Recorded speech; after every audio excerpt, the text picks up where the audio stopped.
reto ndray le atala be reto fa tonga inona ndray zao no teneny reto Mr. Stone, Carros, Samuel, okay. Família Sauce, sai la bola. Família Sauce, sai la bola. Família Sauce, sai la bola. Família Sauce, sai la bola.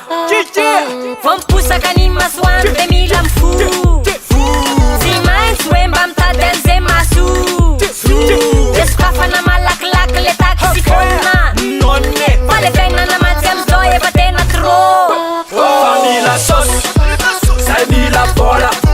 Família Sauce, sai la bola. Família Sauce, sai la bola. Família Sauce, sai la bola. Fiainana tsy vita mory Vao mihetsika de mila voly Aizany io fatrano Aizany vidiny rano Aizany vidiny zero Eko lasy tsy atino Zako mila mividy tele Ok Ramatoa. Família Sauce, sai la bola. Família Sauce, sai la bola.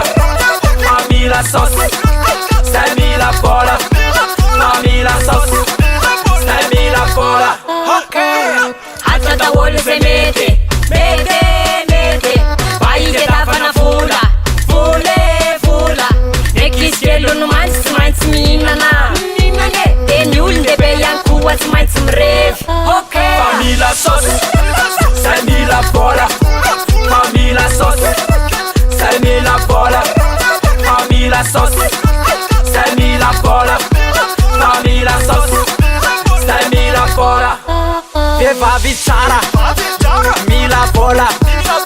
Sotro toka, mila bola. Tarangamba tovany kely any ty vahiny ary teny ankizy ty fa lotsony ko fa zavatra efa kely ny ty betindra fotsy. Família Sauce, sai la bola. Família Sauce, sai la bola. Família Sauce,